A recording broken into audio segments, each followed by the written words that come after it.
Tales of the Other Side may contain explicit language, violence, body horror, and other gruesome descriptions. Listener discretion is advised.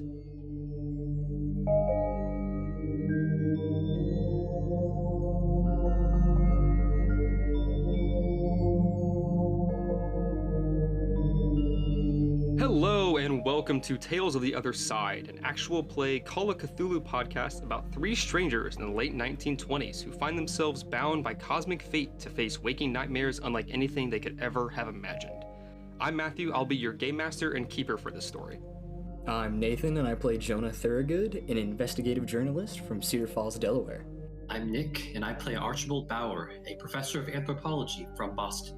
I'm Noah, and I play Adam Whitlock, an archaeologist from the middle of nowhere, Wyoming.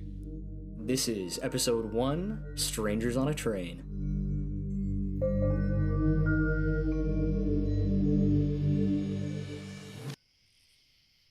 A chilling breeze sweeps past you as you stand at the dimly lit train station of Cedar Falls, Delaware.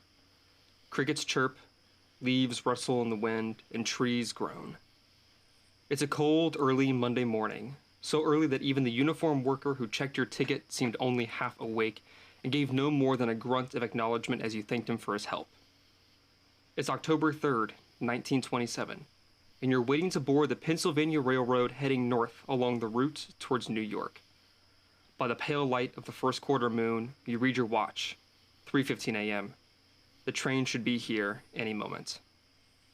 Cedar Falls is a small town. These overnight train schedules are no surprise to you. But you are surprised by the amount of people at this station. You are just one of 7 individuals. 2 others stand near you, while the other 4 are a bit away, quietly conversing and standing closely to their luggage. Adam, why don't you go ahead and describe what you're wearing, what you're doing while you're waiting for the train to get here. Adam Whitlock is a towering individual. He's 6'2", 250 pounds, just like a big guy, but you see he's got the small circle glasses, salt and pepper, short, coarse hair, and a walrus-like mustache. He's dressed up in a suit that has seen better days, but you also see that he's leaning on a cane. And I'm just kind of standing, waiting for the train. I wanted to look around and see if there was any kind of mail station to send a letter at all. Yeah, that's great. Actually, in the train station, they have a small little post office that is manned by the worker. Okay, so yeah, I'm walking over to that to send some money back home to my wife and son.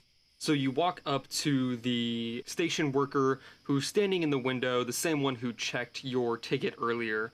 He's just got on a regular blue and gold train station worker uniform, and he is just kind of half asleep. He's got one arm up on the counter. His face is kind of slumped in, and he looks at you just with an expression that's kind of like what do you want? Why aren't you just waiting for the train?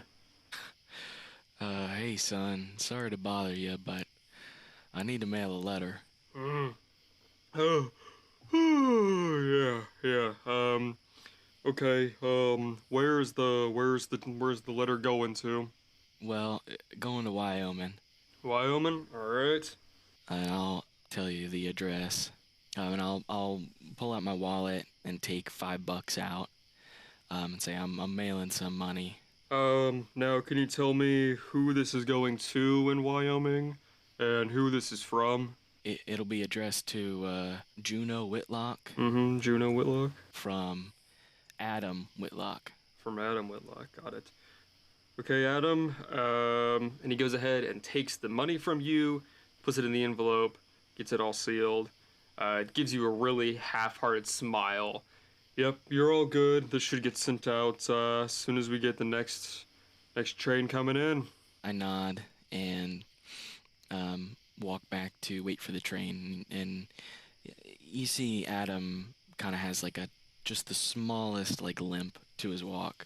As you're walking back, Adam, you spot 2 more individuals that were kind of standing close to you. Archibald, why don't you go ahead and tell us what you look like, what you're wearing, what you're doing while you're waiting for this train? Archibald is wearing some round glasses, and he has brown hair that's neatly combed. There are a few strands missing, although he doesn't seem to notice or care. He's wearing a long brown trench coat that is just a little bit too big for him. He's only 5'8" or 5'9" in size, and this coat more than fills him up. While he's waiting, he's frantically looking at his watch while also perusing a folder that's filled to the brim with papers and just sort of analyzing them over and over, seemingly very lost in thought and not very in tune with what's going on around him. As you glance up from these papers, you see a man with a little bit of a limp walking closer towards you. He's got a cane. And you also see another man standing there. Jonah, why don't you go ahead and, same shtick, why don't you go ahead and tell us what you look like, what you're wearing, and what you're doing while you're waiting for this train. Jonah is definitely shorter and stockier than any of his surrounding companions. He's a short, stocky guy, shaggy blonde hair, semi-well dressed. He's got a white collared button-up shirt with some black suspenders holding up nice black dress pants. He does have some scuffed dark brown dress shoes, almost like he ran to the train station, and, you know, everything else is neatly well groomed, but he forgot to, you know, shine his shoes. He's got a light gray vest on as well over the top of his shirt. It's got a little breast pocket, and he's also got a pocket watch hanging out the side of his pocket. And you see him whip out the pocket watch and pop it open and look kind of down the train tracks like, where's the train at? And when he's not doing that, he's got a little leather-bound journal that he'll occasionally scrawl something in and just look at his surroundings, take a look up and down at the people around him, and keep to himself for the most part. So the three of you guys are really standing closer to each other, kind of within 15, 20 feet of each other. And then there are four other individuals that are standing a bit of a distance away from your sort of like grouping that's going on right now. And they're still talking quietly. It's early in the morning. They very much seem to be trying to be respectful of, you know, the fact that it is 3 a.m. in a small town. But you see that there is a porter, someone who comes to take luggage onto trains. He is wearing a similar blue and gold uniform like the person that was working in the station. And he comes up and is trying to get the luggage that they're all holding, and they seem not very happy about it. So they are kind of having a not loud argument about it, very much a disagreement. But they're off to the side. The three of you are standing closer to each other, and there's still no indication that the train is going to be here yet. I'll kind of scoot a little closer to the man flipping through the folder, and I'll say, "Excuse me, sir, you wouldn't happen to be the Archibald Bauer, would you?" What? Oh, I'm sorry, sir. I'm very busy. I have a lot of work I need to get to. Oh, sure, yeah. Sorry, I didn't mean to bother you. Wait, sorry. How did you know my name? Well, see, we're sort of in the same field of work. I am an archaeologist, and I've read some of your anthropology papers, and it's real eye-opening stuff. I just wanted to introduce myself. Wait, an archaeologist? Archibald kind of turns his head and tilts his head down and looks through the top of his glasses. An archaeologist? Oh, you wouldn't happen to be Whitlock, would you? Adam Whitlock? Yes, sir, I am. Oh my. What brings you around here? You know, chasing after the next big discovery. Wow, well, I'm honored to hear that you've read some of my work. Yes, Adam Whitlock. I've definitely seen some of your material. Very fascinating artifacts that you seem to keep uncovering. Oh, sure.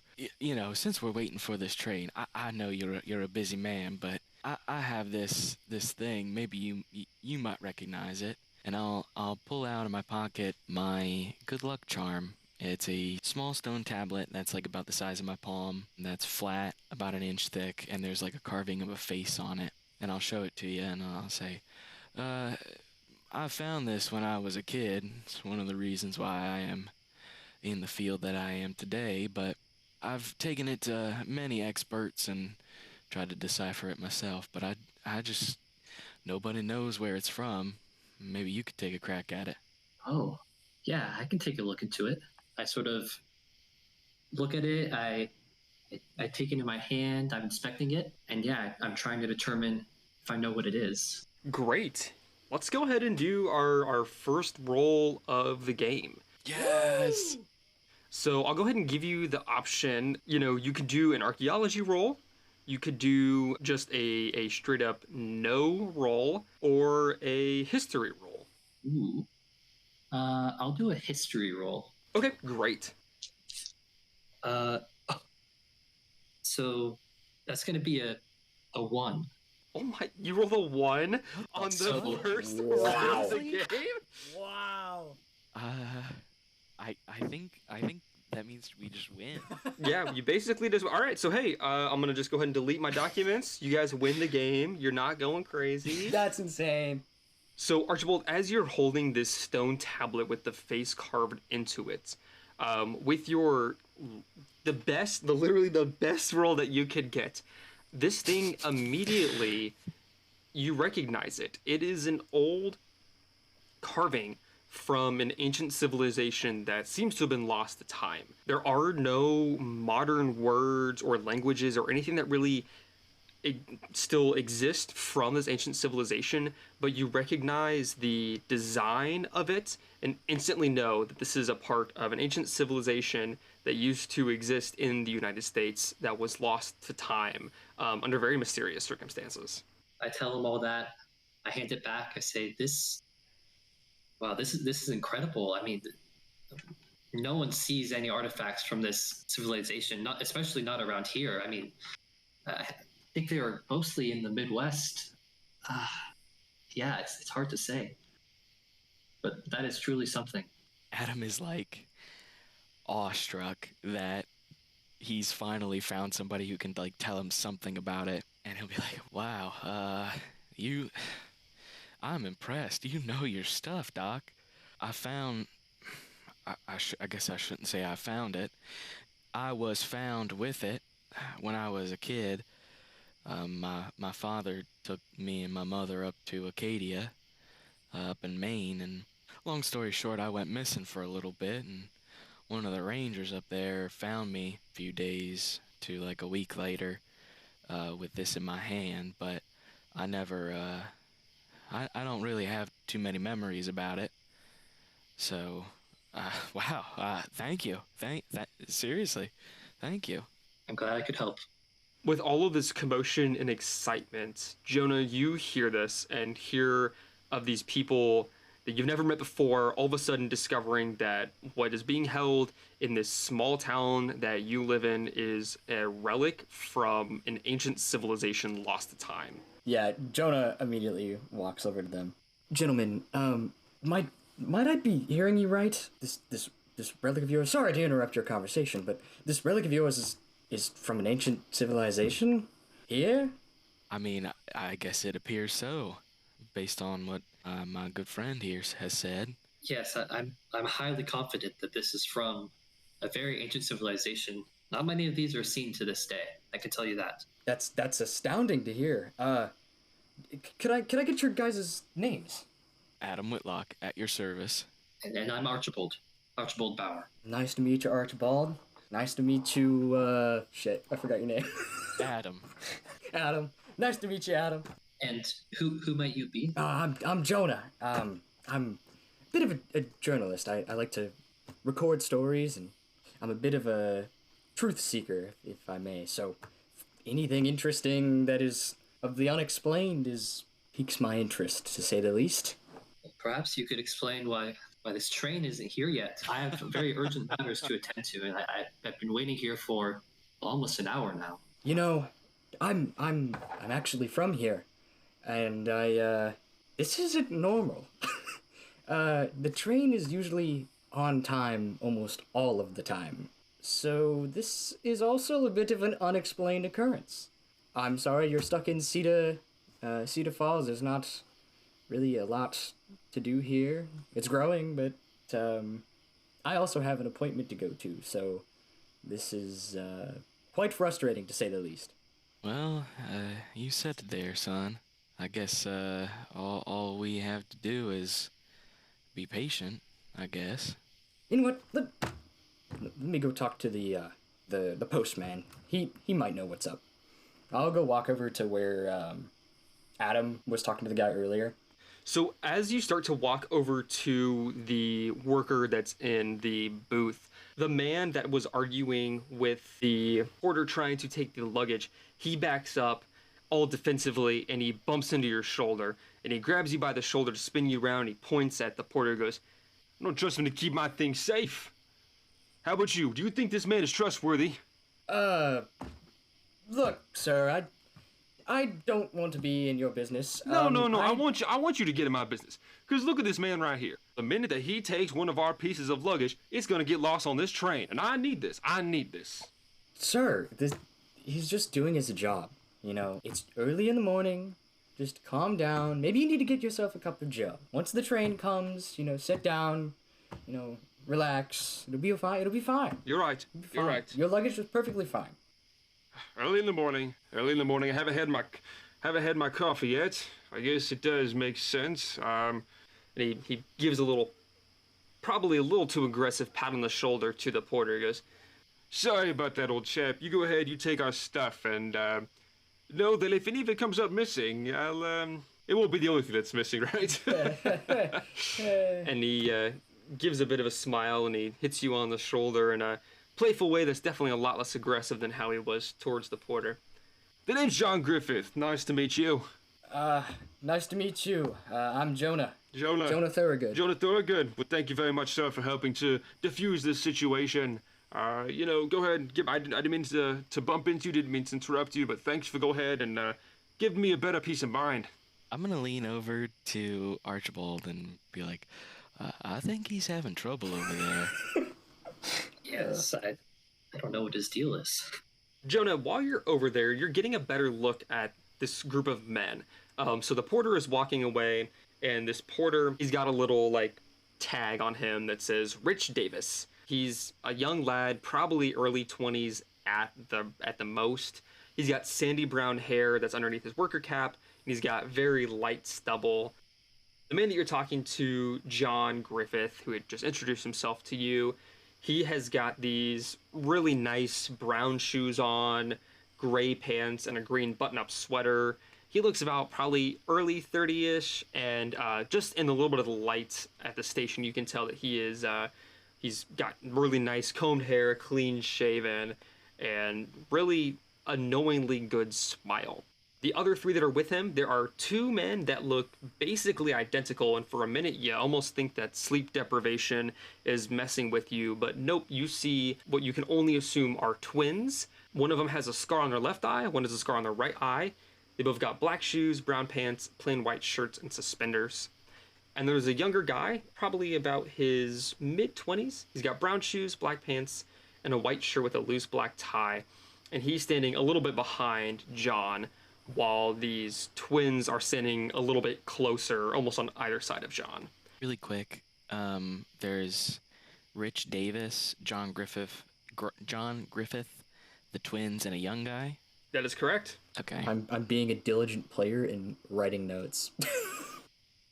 Yeah, I'm writing it down too. Yeah, me too. You said Rich Davis was he looked like he was wealthy. He's the porter. Rich Davis, he's the porter. John Griffith, okay. He seems like he's probably wealthy. So, kind of overhearing this argument between Rich and John, as John sort of starts talking to Jonah and Rich is taking the luggage away, I kind of look over at Rich and, I just want to inspect to make sure he's not doing anything funny with the luggage. Oh, okay, great. Not take anything, not because I see this commotion and, I'm just making sure that nothing bad is happening. Yeah, that's awesome. Why don't you just go ahead and give me, why don't you do a spot hidden roll? Spot hidden? Okay. So that's going to be a failure. You're kind of looking at him and you're looking a little too intently. You can definitely tell that he's not doing anything suspicious with the luggage. He's just picking it up, and despite the fact that he just got in this pretty heated argument with John, he is being very respectful of the luggage, but he notices that you're looking at him a little too much, and he kind of gives you a weird look, a little bit of a side eye, like confused why you're taking such a long inspection of him just doing his job. I immediately look down at my papers and start sweating. If this was like a roleplay video game, there would be like a little dialogue box in the top right corner that said like -5 attitude Archibald. Rich Davis didn't like that. So I'll keep talking to John. It's no problem. I'm just glad I could diffuse the situation. I already forgot my voice for him. Yeah, I'm glad you could diffuse the situation too. I don't want any problems before I get on the train. I'd hate to think that anybody would try to do anything wrong. I've had a lot of mix-ups with my baggage in the past, and I don't want to run into something where I'm just trying to get to New York, and then all of a sudden I don't have any luggage. Family in New York. It's a good town. But yeah, don't worry about them mixing up your luggage. I've taken this train so many times. They're pretty good about it. Oh, so you from around here then? Oh yeah, I actually live in Cedar Falls myself. Why don't you give me a psychology roll? A psychology roll. Where's that on the sheet? There it is. I got an 18, so that's a success. When you say that you live here, he kind of almost looks surprised. There's this really, really faint expression that washes over his face that just seems like shock. Like he's never seen you here before. Writing in my notes, suspicious. Okay. Yeah, I honestly, this is kind of a bit of a weird reason for being here, but there's weird occurrences in this town, and I like to find the unexplained. So I like to record the stories and, be a little aloof and try and figure stuff out. I'm actually on my way to go meet someone who has an interesting story themselves. If the train would show up, and I look down the tracks, like, where the hell's the train at? So as the two of you were talking, this sudden, loud, yet also groggy voice cuts through the morning air, and you see the station worker who was working in the booth come onto the platform carrying a lamp. He says, "Attention, please step away from the rails. The train is arriving momentarily." He walks back into his booth, and sure enough, you see the headlight of the train peeking through a heavy cluster of trees to the south. The train grows ever louder, and before you know it, it's arrived at the station, fairly obscured and blanketed by the smoke coming from its chimney. The porter begins putting luggage onto the train, and the group of men that you had seen arguing with the porter head towards the first-class boarding area. 3 of you head towards second-class boarding area and have your ticket checked and board the passenger car.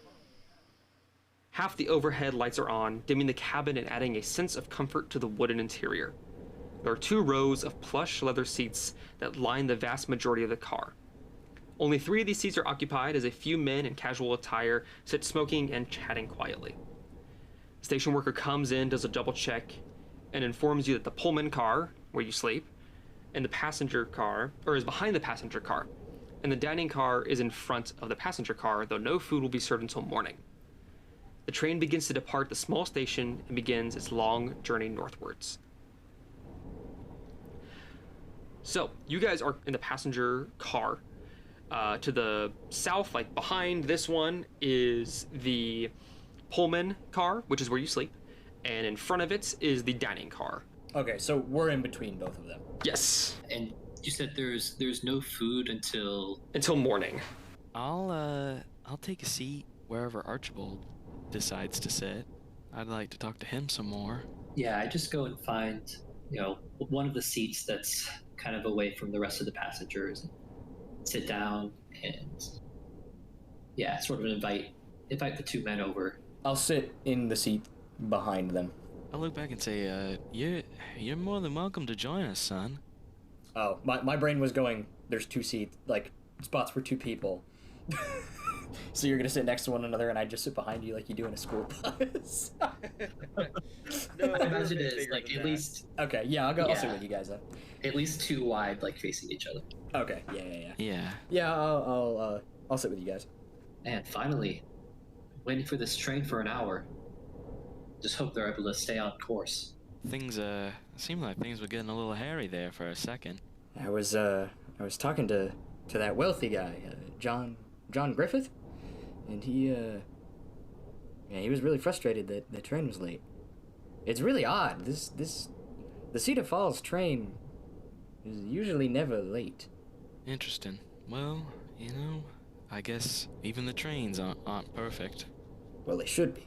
Well, yes, I guess they should be. Gentlemen, I'll say again, it's a pleasure to make your acquaintance. I'm curious, Mr. Jonah? Is that what it was? Yeah. And he reaches his hand out for a handshake. Jonah Thorogood.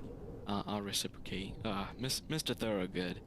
Well, I'm curious, where in particular are you heading? I'm actually out to go meet someone who has had a peculiar encounter with the paranormal?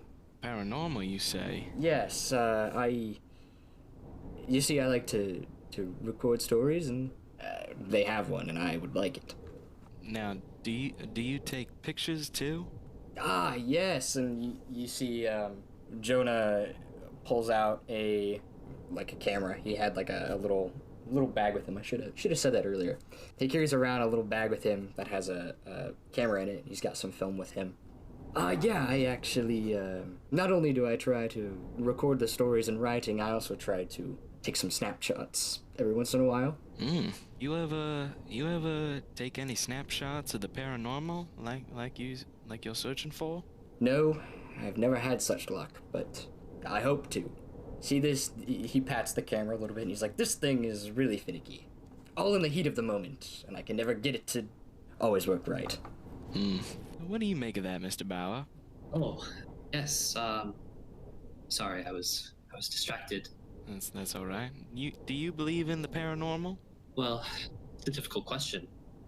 To you and I, what may seem paranormal, well, it might just be normal. Someone else. You see, when you research for as long as I have, devoted many years of my life to it, the paranormal just starts to become more normal. This picture in particular, I kind of grab it, start looking at it. Oh, this is something even I would call paranormal. You mean my good luck charm? Well, that was something rare indeed. Yes, well, I can't say I particularly believe in it all, but, I'm not one to judge.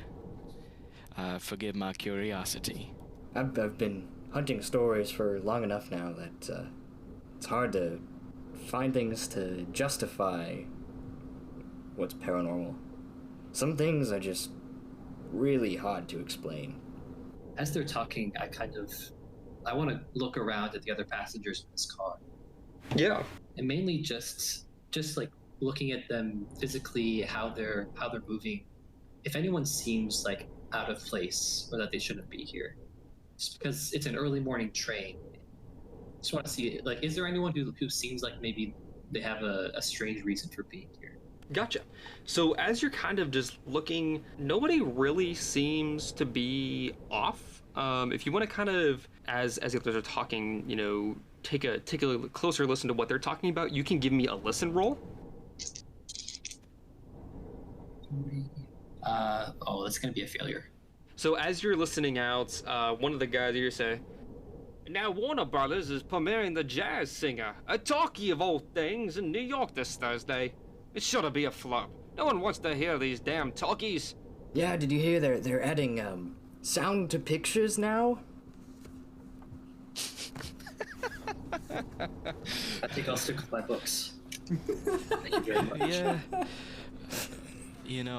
I'm really not one for film, especially now that they're adding sound to it, you say? Well, I have to say I'm with Mr. Bauer on this one. Nothing beats a good book. Well, I should tell you, actually, the stories that I'm going out and collecting. I actually want to try and put in a book someday. Does your book have a title? No, not yet, not yet. It's probably going to be an anthology of sorts, but I have no title yet. Working title. Well, I wish you the best of luck on that. So it's real late. Is there anything, like, going on, or would it be okay to, like, head to the cabins and sleep? Yeah, so since it's an overnight train, it is really, really common for you to talk for a little bit and then go to the Pullman car and then just go to sleep for the night. Okay, well then I'll put my palms on the table and I'll say, well, gentlemen, I must bid you good night. It's real late, and, well, I gotta get my beauty sleep. Yes, of course. Well, I should probably be going to bed as well. Don't want to start the day off tired, do we? No, sir. I shall talk to y'all in the morning, and I'll walk back to the cabin. Have a good night, Adam. Have a good night, Archibald. Good night. When you step into the Pullman car, there are just two lights that faintly illuminate the walkway. You pass by many bedrooms, with only a few actually being occupied. The train seems not very full this evening, and these bedrooms are occupied, apparent, by the curtains that cover the glass pane of the door. When you get to your bedroom, you're finally able to settle down for the night. You close the curtain on your bedroom door, blocking out the light, climb into your soft bed, and are eased into sleep by the rhythmic bump of the train along the track. After some amount of time, you are suddenly awoken. It's still dark in your bedroom, but you must have been awoken by some sort of sound. Can everybody give me a listen check? I failed that. I almost got a 1. I got a 2. You definitely fail. So, Jonah, did you get an extreme success then? Oh, yes. Yes, I did. Adam and Archibald, you hear nothing more than just a muffled voice coming from down the walkway. But for you, Jonah, you hear a man's voice that is very clearly John Griffith. And you hear him say the name George and try harder. Okay. And we are in the second class Pullman car. You are in the second class Pullman car, correct. I will hop out of bed. You said there's like windows in each of our like bed areas. The door is like a wooden frame with a big glass pane in the middle. So if you were to peek between your curtain, you'd be able to see a little bit through the glass down the walkway. Okay, and is there like a window in the room, or is it all just blocked off? There's a window that looks outside. Okay, before I look in the aisle, I'm gonna look outside and see like if I, how late in the evening, or if I can even see something like the sun coming up. It's about 4:15 in the morning. The sunrise is still about 2-ish hours off. You were only asleep for about an hour. Then Jonah is gonna go, he's gonna peek out the aisle window now. Are you wanting to sneak, or are you wanting to make sure, do the thing where, you clear your throat? How are you sort of approaching this situation? I will do it quietly. So why don't you go ahead and roll me a stealth then? I'm probably gonna fail this, but definitely failed that. As you go to open your door to look down into the walkway, it opens and it just creaks really, really loudly. And you see that John, whips his head around. Jonah rolls with it. He hears the door creaking. He's like, all right, I'm walking all the way out the door now. So as you walk out the door, John turns. You see that he's kind of attempting to block the man that he referred to as George. And it looks like George is bent over, sort of fiddling with the lock. Of my door, or? Of the door that connects to the luggage car. Oh. Gentlemen, can you quiet down? It is like an awful hour of the morning, and what are you trying to do getting into the luggage? He just kind of gives you a shoulder shrug, and then he turns back around and keeps kind of indistinctly talking to George. Weird. I can't let you do that. At this point, Adam and Archibald, you guys hear Jonah in the hallway talking. I'll I'll just listen for now. I won't step out or anything. Yeah, I like get up and walk. I like put my ear against the door, but I'm quiet about it. I don't open the drapes or anything. I don't want people to know that I'm awake. Gentlemen, I'm gonna have to ask you to stop. Look, kid, you don't want to have to do this, all right? Just go back to bed, and all of this is going to be perfectly fine in the morning. You just let George and I here do our work. We'll see you in the morning at breakfast, and we'll get off the train our merry ways. This is John Griffith saying this? This is John, and this isn't just me not doing the voice. You almost feel like he was putting on an act by doing a different sort of voice earlier at the train station. And now that you kind of caught him, it almost just seems like he's giving up the ruse. This is just him. Oh, okay. Okay. Gentlemen, I am morally obligated to intervene here. And I'm gonna go knock on Adam's door really quick.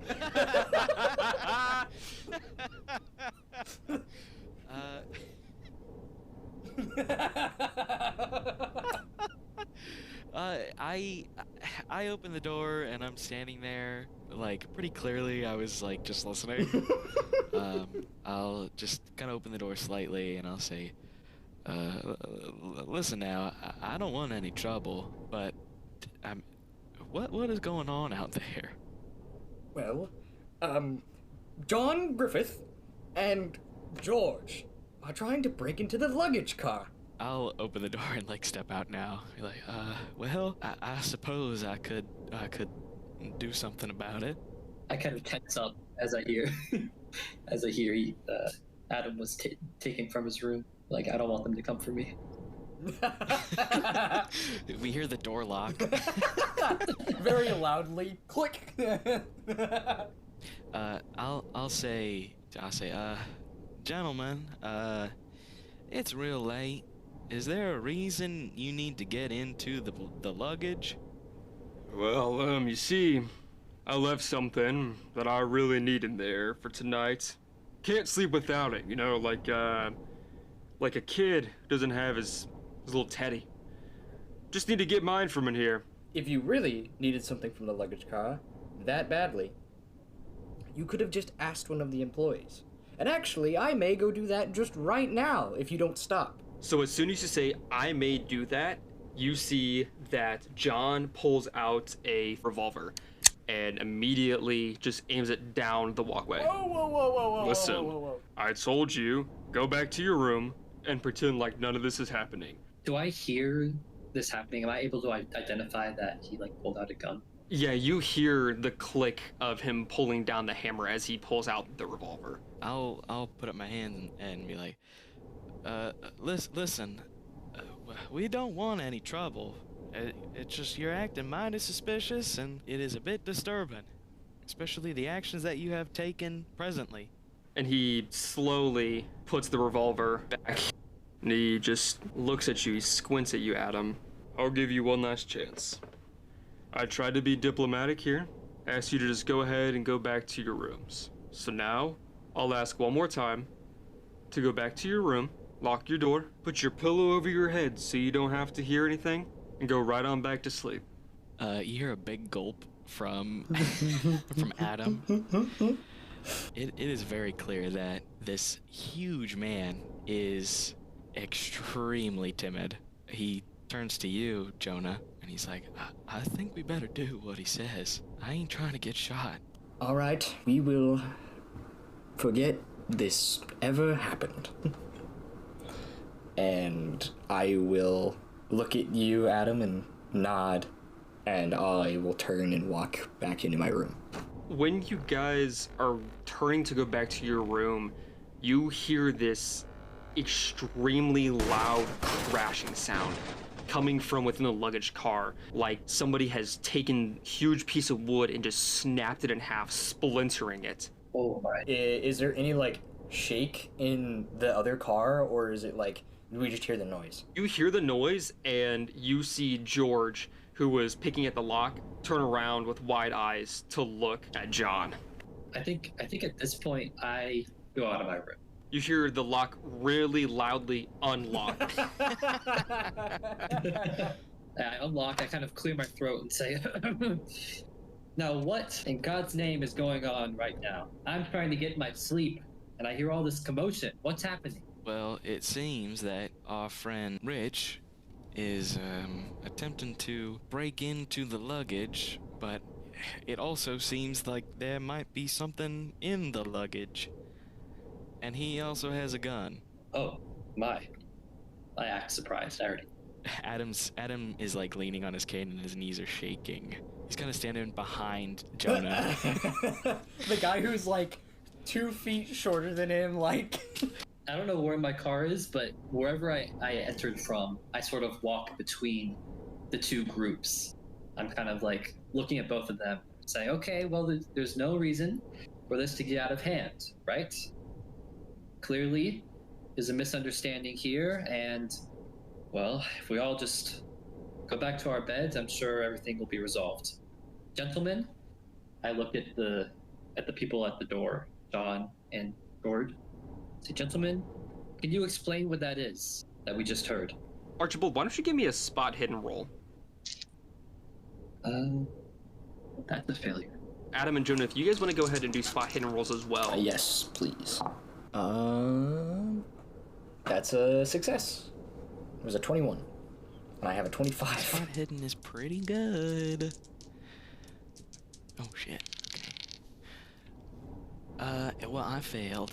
Jonah, as you're standing in front of Adam, almost defensively, you peer down the hallway at John, and you sort of squint since it's so dim in this hallway, and at first you think it's a shadow, but then you realize that John has wet himself.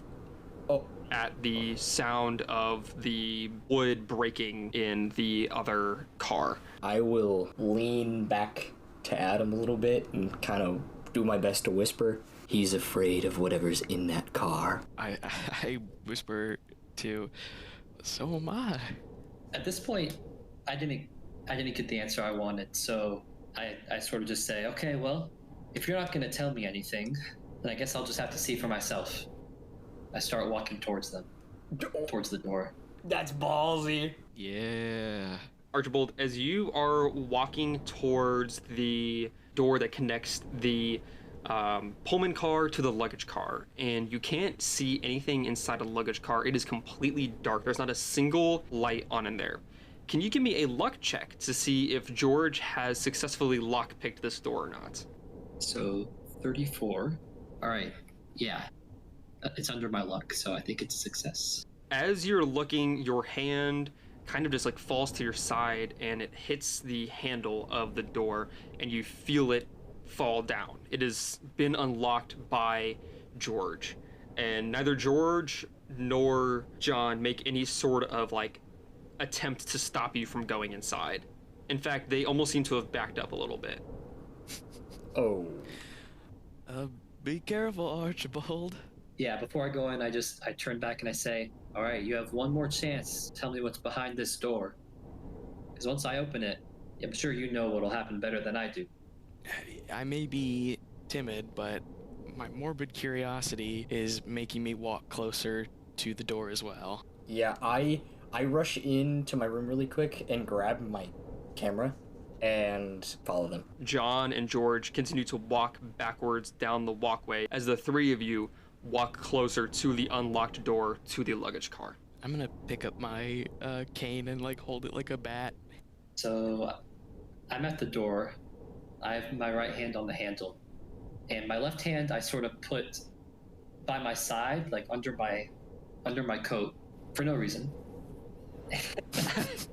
And I say, all right, I guess we're going in.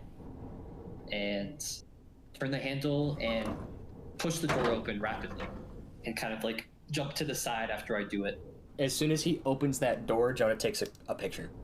As soon as he can get like a clear shot into the luggage car, he takes a picture. Do you want me to roll for a photography, or? I would love for you to, because I want to see if this illuminates what's inside or if you're going to have to go in and turn on the lights. Bro, that, like a spotlight, like a quick flash of whatever the hell's in here, that's creepy, man. It's like this giant monster.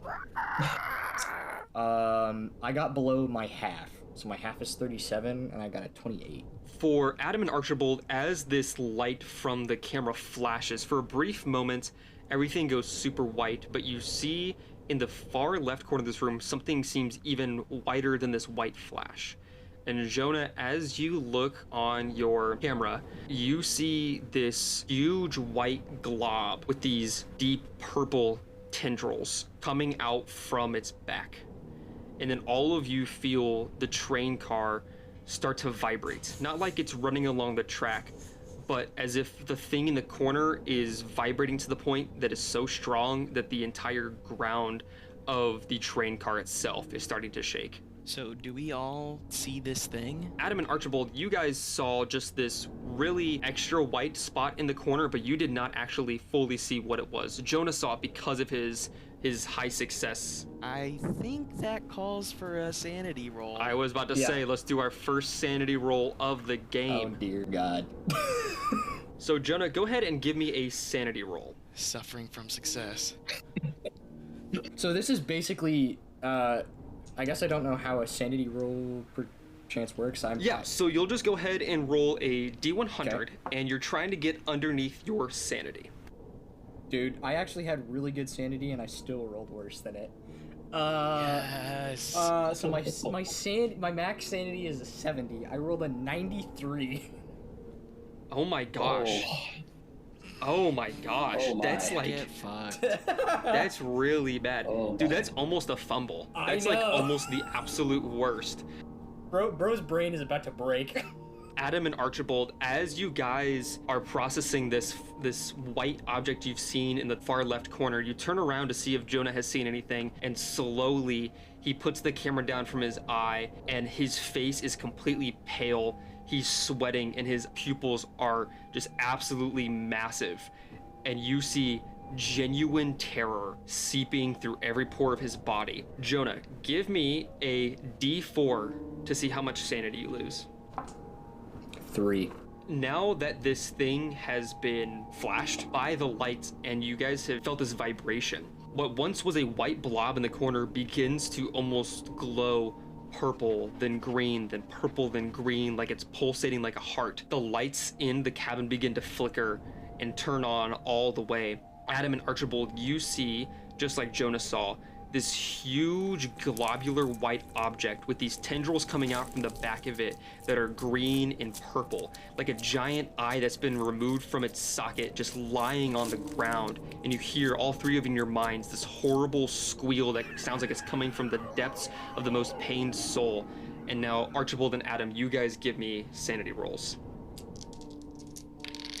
Damn. I got an 11. And a 19. You'll both still take just one sanity loss then. Adam's like, I see this every day. I remember this from Terraria.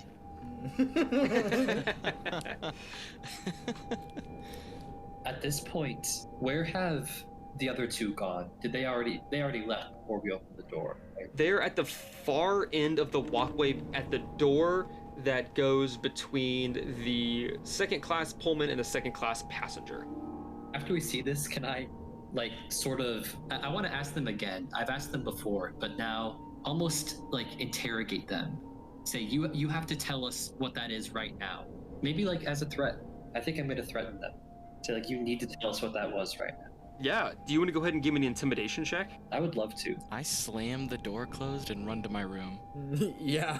Jonah is still sort of in the middle of the floor, like, freaking out. Okay, I do fail my intimidation. I'm not very intimidated. You try and get this information out of them.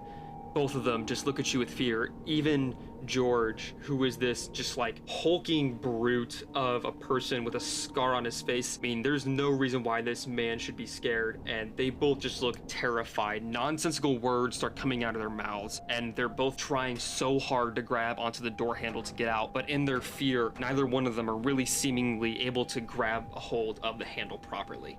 Jonah will stand up and also move over to them and sort of like aggressively shove them out of the way and go for the door handle and try and open up the other car.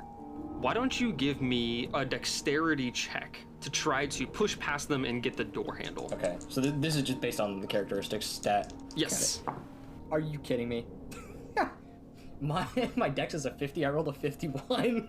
So anytime that you do a roll, you are allowed to spend as much luck as you want to lower your roll to succeed, but there's no way of getting that luck back.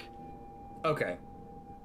And okay. I have a lot of luck, so I will do that, actually. Jonah is going to frantically shove the two of them over and go for this door handle and push into the other car. As you push into the other car, you push yourself past George and John, and as you turn around, you see that this giant eye starts to use its tendrils to grab onto the walls, sticking into the wood and drag itself forward, and you feel the train car start to vibrate again as the green and purple pulses start again on the eye itself. We are going to start combat now. So combat goes according to everybody's dex scores. Adam, you said ahead of time that you ran back to your room. Did you like fully lock the door and close the door and everything? Oh yeah, curtain drawn, everything. So you are technically out of combat. So Archibald and Jonah, what are your guys' dexterities? 50. 60. So here is the order of how it's gonna go. The eye is gonna go, then Archibald, then John, then Jonah, then George, and then if Adam enters combat, Adam will be at the end. The eye is going to start dragging itself down this hallway, and you can see even in the dim light that this very slimy substance is secreting against the ground as it's dragging itself across the walls. Jonah, you have run into basically the next car, so you are really far away. You're in the second class passenger. John and George are right at the door. Archibald, were you kind of halfway in between the doors of the car to the passenger and the car to the luggage? Yeah, I like ran over to the door to the passenger car, but I'm still on the Pullman side. So it's gonna go for you first. You are going to see that the tendrily nerves that it's been dragging itself with start to slither and they start to pulsate once more. This creature throws a tendril out towards you, looking like it's going to try and stick into your flesh. What would you like to do? Yeah, so I'm gonna try to dodge that. I think at this point I'm looking at it, and when it throws it out, I just kind of try to dive to the side. So this thing is going to make its attack against your dodge skill. I failed my dodge. It's a 95. This tendril shoots forward and you try to juke out of the way, but you hit your head against one of the glass panes of the door. It bounces forward and this tendril sticks itself into the left side of your neck. You give me an opposed power roll, and you're also going to take 1 damage just from it sticking itself into your neck. It is a regular success. This thing got a hard success. It got less than half of its power average, which means it is going to beat you. Okay. As this tendril sticks itself into your neck, you collapse to the ground as all you can do is feel horrible pain through your body, causing nothing but agony, and you writhe on the ground. And this will happen as long as this whip-like tendril remains embedded in your flesh. I'm gonna try to get it out of my neck. So that's a extreme success, or a hard success. Sorry. You are writhing on the ground in pure agony, like hot fire burning through your veins, but you find it in you to grab this slimy tendril, pull it out of your neck. You feel like a foot of tendril just crawl out of your neck and blood start to trickle down your hand. But with your hard success, you are only gonna take 1. You only take 1 damage. Nice. After I do that, I kind of wipe my hands on my coat. I see the blood on my hands, getting myself dirty. No! No, not your nice pants! No! I like to imagine this whole time while Archibald's like getting stuck with this whole thing, Adam just cartoonishly slammed his door, like hopped in bed, wrapped himself in a cocoon of blankets, and is just snoozing. It is going to be John's turn next, and John did succeed on his sanity roll, and he is going to once again pull out that revolver, and he's going to try to aim it at the creature. He got a 36, which is below his 40. So he's gonna shoot this thing and deal a d8 of damage. Woo! First damage roll. And it does 1 damage. Thanks for nothing, John. As this bullet slams into the squishy, wet flesh of this eye, you see this huge chunk of it fly off and splatter onto the glass of the window next to it. This thing squeals and flails its tendrils all around and looks directly at John. Jonah, it is your turn. So I'm in the other car. What do I see in this? Is it completely empty? I'm assuming there's nobody in here. Yes, so the 3 men that were originally talking when you guys entered the cabin are no longer there. And is there like a curtain blocking, or can I see through the window between the passenger car and Pullman? So it would be a door that you could pull shut. Currently the door is still open from when you went through. So you can close it, you can lock it, or you can keep it open. I am going to close that door and then run to the far end of the passenger car and hide in like the far corner closest to dining. I'm gonna hide there and basically keep my camera pointed towards that hallway. Okay, that's great. Why don't you give me a stealth with a bonus dice? Because you are so far away from this thing and it's dark. I still don't succeed. I have really bad stealth. So I had a 20 for my stealth, and I rolled a 57. As you go to the corner, you're trying to get into position, and you end up just your knees on the seat part and your elbows on like the backrest, and you're just waiting with your camera aimed at the door. Yeah, and honestly, considering I'm this far away, I'm kind of okay not being hidden. But he wants that camera aimed at that door. George also passed his sanity roll. He sees his, well, you can almost assume is his employer, pull out a weapon, and so he also pulls out a semi-automatic 32. He is going to try and shoot this thing. Ooh, he fails. So he shoots, and this bullet lodges itself into the wooden side of the sleeping compartment, and it sends splinters of wood flying across the place, landing on top of the sticky, wet substance of the eye. And it doesn't blink, it doesn't do anything, so you just watch as these like shards of wood sit on top of this wet, exposed eyeball.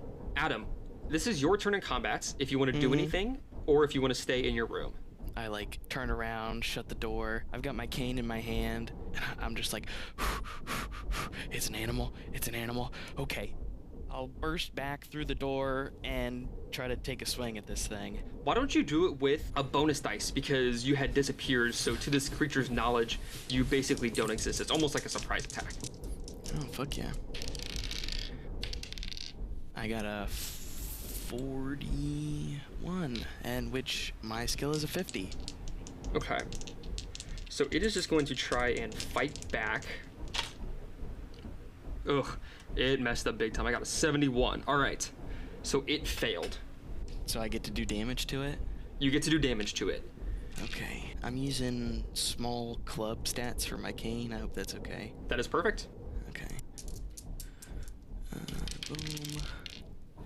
4 damage. Big 4. So you slam this cane down into it, and instead of just bouncing off the top like a balloon, it sinks into the wet, white flesh of this thing, and you see this just disgusting purple fluid start to spurt out of it. It covers the bottom of your cane and starts soaking the ground beneath you, ending up just pooling around your feet as you lodge your cane into the eye with a sickening squelch, and it looks terrible. Its tendrils are flying all over the place trying to hit something. It is panicking. It is going to try to hit you now.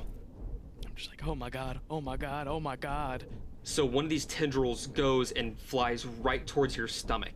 I'm gonna fight back. You're going to roll your fighting brawl or whatever it was that you used to just attack there. Okay. And then we'll compare numbers. Please. Please, please, please, please, please, please, please, please. Well, 43. Okay, it got a 19. Okay. So unfortunately, it is going to stab this tendril straight into your stomach. You feel like 7 inches of this wet force just shove itself right into your stomach. You're gonna take 2 damage. And can you give me an opposed power roll? Okay. God, these dice are cursed. I don't know anything less than a fucking 40. Well, okay, there we go. I got a 13, which is a hard success. It got a 10. Okay. I got a 10? This thing got a 10. Oh my god. I need to stop using my Witcher dice. These things are where you crazy. live, Matthew. So, much like what happened to Archibald, as this thing sinks into your stomach, you feel the most agonizing pain you have felt in your entire life. Like your entire body has been set on fire from the inside out, and you try to scream, but nothing comes out as you fall to the floor, just writhing in pain. Awesome. Can I make a sanity roll? Yeah.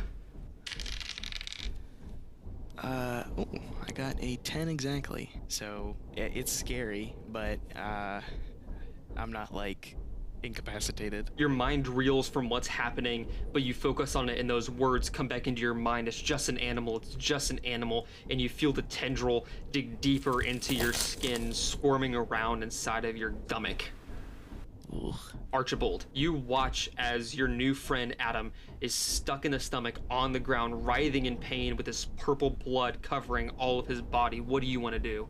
So at this point, I'm on the ground, and I mean, I'm in a bit of pain, but I still see the monster ahead of me. I reach into my coat, and I pull out a handgun. Yes!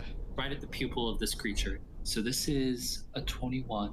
Yeah, this is a success. You shoot and this bullet lodges itself into the pupil, and immediately as it lodges itself in there, starts to quiver, and the entire thing explodes in this horrific squelching sound, sending white meat chunks and purple blood flying all over the place. Adam, you feel what's left of this creature just thunk against you like a wet, deflated soccer ball. Viscera and body chunks just slide down the clean glass pane windows of these bedroom doors. You see some of them, the curtains move as people are in there, and from others you hear the sound of muffled vomiting as people have watched this creature explode all over the place. I take the glasses off my face and wipe them on whatever spare area of my coat I could find before putting them back on, and wipe my hair out of my face. Is it still stuck to me? It is still stuck inside of you, but it is going to be easy to get the thing out of you now that it is dead. I start like the fucking pulling the rope magic trick. I start yanking this thing out of my stomach. I'm just like, fuck me. You feel as every inch of this barbed tentacle pulls itself out of your stomach. Can you give me a D2 and see how much damage you'll take? 2. And you watch as your own crimson blood mixes with the purple blood that this thing was using to keep itself alive, mix on the ground, staining your pants, your cane, and the beautiful rug beneath you. I assume Jonah would have heard that the commotion has kind of died down. Jonah is gonna walk back towards the door into the Pullman and like slowly open the door and like peek around. As you start to open it, John looks over at you and he has this horrified expression on his face. We shouldn't have killed it. We shouldn't have killed that. Oh my god. What have we done? What did you bring on this train? I didn't bring that. I was just supposed to look after it. I was supposed to kill it. Maybe if it got out, but oh my god. He puts his hand up against his temple and he's freaking out. There's sweat pouring down his face. He looks at George just absolutely bewildered. What are we gonna do? What are we gonna do? Hearing him say all of that, Adam is like angry now, and he like stands all the way up with like the cane in his hand. He like limps over to him, and he's gonna like grab John by the collar and go, "You're gonna tell us what the hell that was. What the hell was that?" Give me an intimidation with a bonus dice. It's not gonna happen. There's no chance. Oh shit. Okay, it happened. As you're grabbing him by the collar, he just looks you dead in the eye, and you see these tears are starting to well up. I was doing what I was supposed to. I punch him. Why don't you do an fighting brawl? And you have him basically in a like grappled maneuver right now. So most that he can do is just try and fight back, but he is completely unaware that this is about to happen, so he will do nothing. I got a 40. My brawl is 50. You just punch him square in the nose. Blood immediately starts squirting out. You hear this horrible, sickening crunch of his nose breaking, and you see tears start to slide down his face, and you're not sure if it's from the pain or if it's from the fear from before. Go ahead and roll me the damage. Ooh. 7? Wow. Oh, sorry. Wait. No, it's not 7. It's not. It's 4. Roll the wrong die. He just kind of hangs his head. Go back to bed. Just go back to bed and pretend like none of this ever happened. But actually this time. How is George looking right now? George is absolutely terrified. I'm throwing like crazy eyes at George. Like, don't mess with me. Go to bed. Go to bed. I can't go to bed. I'm not gonna go to bed for the rest of my life. I start walking up to George, and I want to try to persuade him. Give me answers. Look, I don't know why you're here, and I don't know what just happened. But if what you said is true, that you need to keep that alive, well, I'm sorry, but I've never seen anything more dead. So, it seems that for better or for worse, we're in the same boat. So you better tell us what's going on, for the both of us. While they're doing that, I'm gonna go over and take my camera and take a picture of the viscera and like what I can get of what just happened. Recording evidence. Archibald, what did you get for your persuasion? So I got a 32, which is a regular success. So George looks at you, and you see that just like behind his eyes, he's trying to come up with the words to explain to you. But what he musters out is, "Boss said, don't kill. Boss said, don't kill or we die." When he says die, I sort of get taken aback a little bit. Die? What do you mean, die? That's just smaller part of bigger whole. Ah, hell no. Who is this boss you keep bringing up? Adam, can you give me a spot hidden? I sure can. You see as Archibald is interrogating George and asks who the boss is, John is beginning to lift his pistol up towards George. I disarm him. Oh, So that's going to be a maneuver. Well, I rolled a 14, which is a hard success. So you slap this pistol out of his hand. I slap it out of his hand, and I'm gonna like grab it really quick and like hold it by the barrel end and smack John over the head with it just to knock him out. Why don't you give me an unarmed strike? I got 28, which is a success. 7. And actually 7 this time. He immediately goes unconscious. I'll wipe the sweat off my forehead and say, y'all, I believe that something strange is going on here, and I do not like it, and he's just like stumbling over his words. He just honestly, he doesn't even know what to say. He's kind of just rambling at this point. Well, this is it's been a long time since I've been in one of these unexpected, unexplained events. George, my good gentleman, I can't believe I'm calling you that. Where is the other parts of this thing? Other parts of I? Yes, he said it's a smaller part of a whole. Well, where's the rest of it? Cedar Falls. That's where we got the eye. Something killed the bigger part. What the fuck? I don't have time for this. I'm so tired. This is insane. We need to tie this man up. We need to tie both of these men up. We need to find... Is somebody in charge around here? I am going to pat George down and take his gun from him. You get George's gun, and you also feel that he has brass knuckles on him. Don't hurt Will. Is just trying to make sure that we get back home. I'm sorry. What are you talking about? Get back home? Where is home? Will knows. Where is he? Will was in the first class with us. You saw him on the train station. He's the young man. He's the young man. No, Will is my brother. Oh, shit. The scar.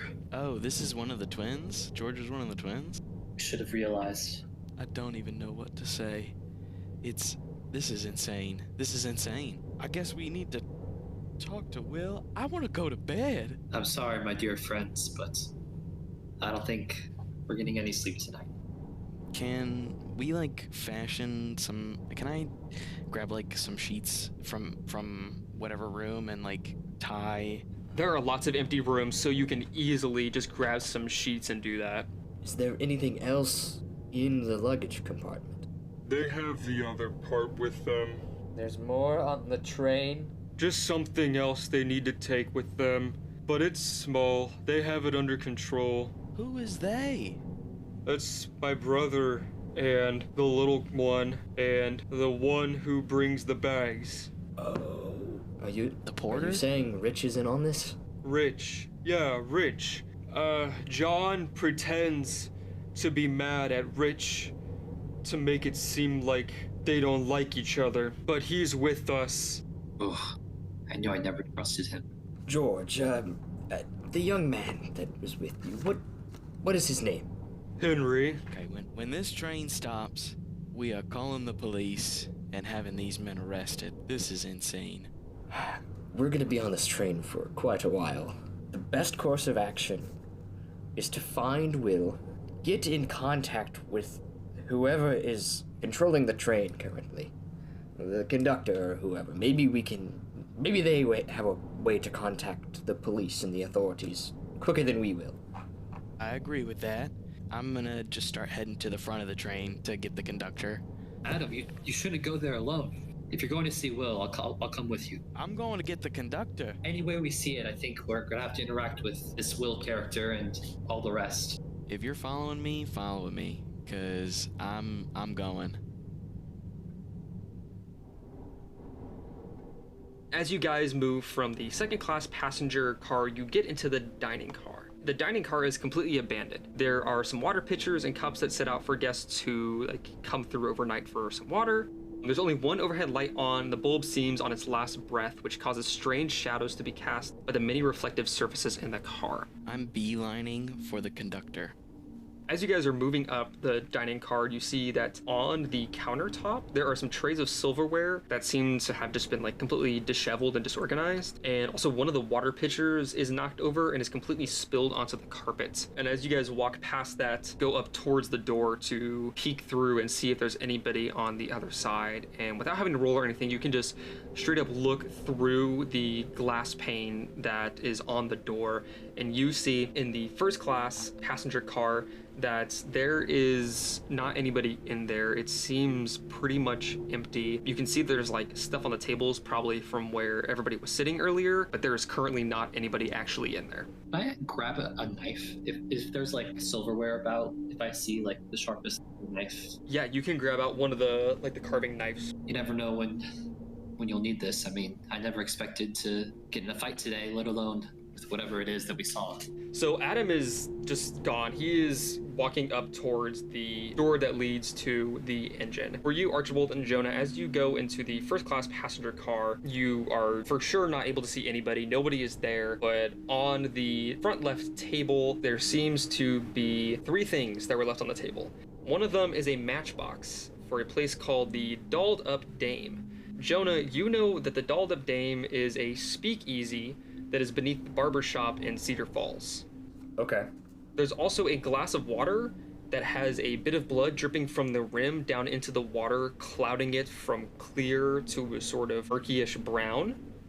And there's also a small coin that's made of some sort of strange metallic white material Upon further inspection, you see that one side has a G engraved on it and the other has a W engraved on it. Can I try to see if I know anything about this coin from like a historical lens? Yeah, please do. Regular success. So there doesn't seem to be any sort of historical value to this thing. In fact, when you're thinking about it, you've never actually seen coins in all your time that seem to be made of a white metal. So this is definitely a first for you. As Archibald and Jonah, you guys are walking over.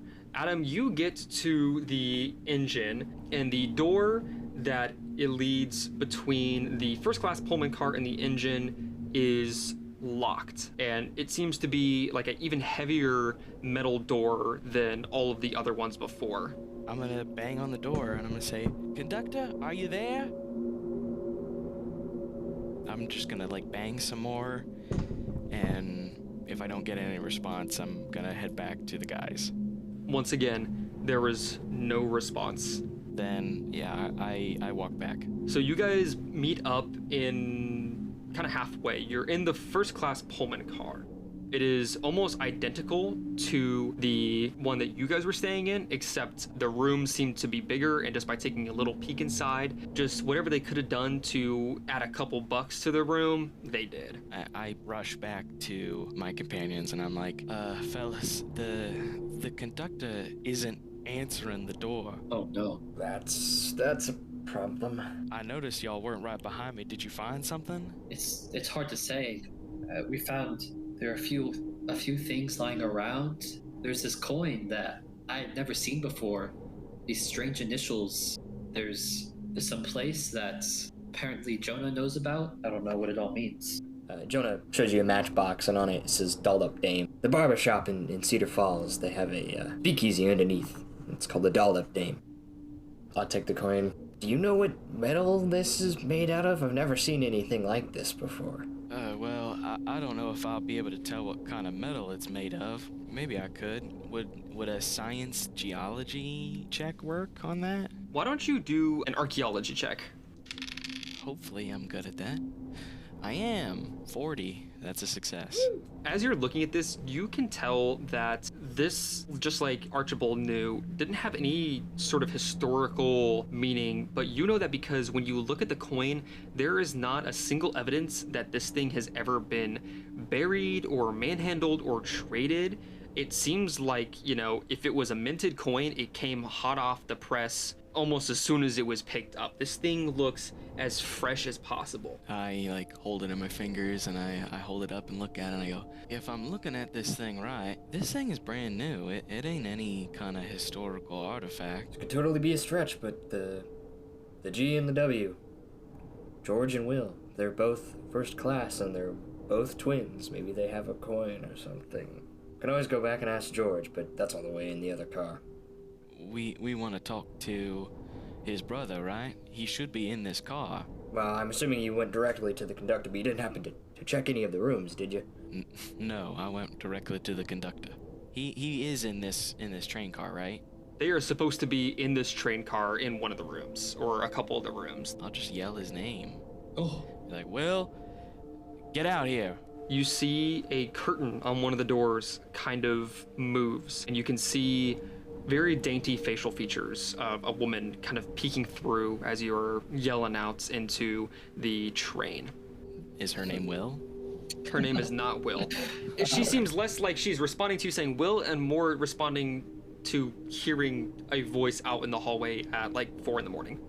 Can I see if any of the drapes are drawn on these windows? Like, can I see into physically any of the cars? Only about 4 of them are closed, and as you're looking at the ones that are not closed, you come upon one of the rooms where the door is slightly cracked open. I want to go up next to that room and listen to see if I hear anyone in there. Archibald walks up to the door and puts his ear against it to see if he hears anything. And Adam, you feel a hand tap on your shoulder. I spin around. And as you look down, there is a short woman wearing her night attire looking up at you, and she looks pretty scared. Oh, I'm sorry, ma'am. I did not mean to disturb you. Is there something I can help you with? Well, I heard you yelling out, and this isn't the first time that I've heard yelling tonight. Earlier, I heard someone yelling in the room. A harsher, deeper voice, and a higher voice, and then some loud footsteps leading down the other way. I was just worried that it was the same person coming back to yell again. No, ma'am. Those men, I will not lie to you. They were trying to get into the luggage, and one of them has a twin brother. You wouldn't happen to know where he is, isn't it? He goes by Will. I didn't hear any of them using their names. I believe I saw the twins staying in one room, and I think I saw the older gentleman and the little one in the room that your friend is looking into right now. So which room is the one that the twins are staying in? That one right there. And she points to the one across the hall from the one that Archibald is looking into. Oh, well, all right, ma'am. I really appreciate your help. The safest thing for you to do is to stay in your room. Okay, I thank you. And if anything happens, just let me know. My name is Adam Whitlock, just for your comfort. I'm Eleanor. It's nice to meet you. Well, Eleanor, it is a pleasure, but I have to say, apparently we had a wild animal appear in the train car. I would highly recommend you stay in your room, Miss Eleanor. When you say wild animal, she kind of gives you this look and then realizes that it's not just a shadow on your lower part of your body, but like red and purple blood that has been caked onto you, and there's still some little bits of the white flesh from the eye still stuck onto your pants, and she just kind of gives a nod and walks backwards back into her room and closes the door, and you hear it lock. Oh yeah, and I've like taken my suit jacket off, so I've just got like a button up and suspenders, and there's just like a big purple splotch on my lower torso. Let's jump back to Archibald. Archibald, you are listening in on this, and it is completely dead silence, and you see that the little lamp that is in the corner is on. Did I overhear this whole conversation? Yeah, you heard all of that. They were not being quiet. Okay, yeah. So I think at this point, I assume no one's in here. So I just kind of like go in. I'm not trying to sneak or anything. I just go into the room, and I'm trying to look around to see if there's any other clues that they might have left behind. Wonderful. Why don't you do a spot hidden then? Oh, that's going to be an extreme success. So as soon as you walk in the room, you turn your head and clock a clue. You just immediately, your spidey senses tingle. You are honed in on looking for clues, and you see that amidst the room that is basically looking like it's been untouched, there is a piece of paper that has been half tucked under the pillow. I'm getting that piece of paper. It is written in very, very plain lettering, and there is no indication of who it came from. It does not say dear so-and-so. It does not say from so-and-so, no initials. It has one simple sentence that just says, "It's time to show him what we really do." Write that down. Very interesting. And I immediately tell the other two this information. Jonah promptly writes that down. Yes, please. Our scribe. Counting on you to keep all of our evidence intact. I hand him the piece of paper as well. Adam, as Archibald has told you about this and you see the letter, you hear a loud clatter come from the engine.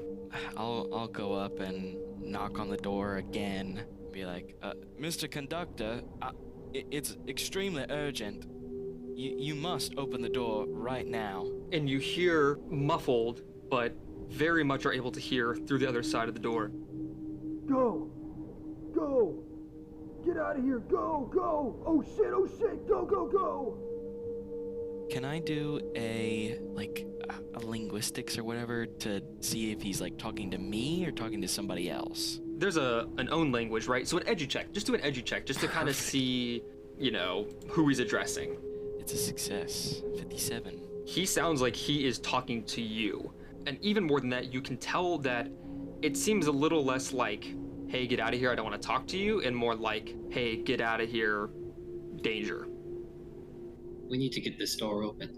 Am I interpreting it as like danger, something's gonna explode in the engine room danger, or like him, like I just think like, oh, this guy's crazy too? That's what you got from your success. Adam Whitlock, Okay. that is up to you to interpret it how you want to interpret it. I'm gonna just like back everybody up. I'm gonna say, y'all, we need to back up. I think something might be wrong in the engine room. He sounds like he's in danger. We need to help him. You hear another loud clang and a scream, a man's scream. He sounds terrified. Oh my god, that has to be the creature. We need to do something. Okay. I'll try to force the door, maybe? Why don't you do a strength check to try and force the door? I want to help him. I go up behind him and like help him out. I'm glad you did, because I went from a 58 to an 18, which is a hard success. Adam, you slam into the door with the help of Archibald, and you hear metal creaking and groaning, straining against your push, and it finally swings open, and you see inside Will, Henry, and Rich, all standing next to this locked briefcase that's shaking violently, hovering in the air, and from the crack in the center of the briefcase, this bright green beam of light is escaping, shaking, almost vibrating against the surface of the briefcase itself. They look at you. You see that Will and Rich seem to be trying to restrain the briefcase as it hovers in the air, and Henry is up against the wall holding a butter knife with a small trickle of blood on his face, looking terrified. Oh god, what the hell is going on in here? Everybody give me a sanity check. Sanity. That's a fail from your boy. I failed as well. That is success. Jonah, you take 1 sanity, and Adam and Archibald, you guys are gonna take a D4 of sanity loss. The briefcase starts to shake even harder. You hear this horrible groaning emitting from inside of it. The entire thing starts to shake. Beams of green light start to burst out from every single corner, and it explodes. Just completely flies off its hinges, and as the top opens up, you see for just a brief moment this deep black object about the size of the forearm. It seems to be pulsating as if breathing, and then your entire vision is just filled with green and then black as you completely fall unconscious. And it's completely black as a horrible high-pitched ringing echoes in your ears, clanging against your skull, pounding into your brain. You feel 2 instances of warmth, like that of blood trickling down your body and that of fire burning all around you. Slowly, very slowly, light begins to make its way through your closed eyes. You struggle to even crack them open and make sense of your surroundings, but when you eventually do, you see blazing fire, engulfing rubble of what used to be the front cars of the train. Hot, white-green fire fills most of your vision, and as the high-pitched ringing begins to mellow out, you're aware of screams of pain and horror all around you. The pain in your own mind begins to be too much, and you close your eyes once more, returning to the peaceful darkness.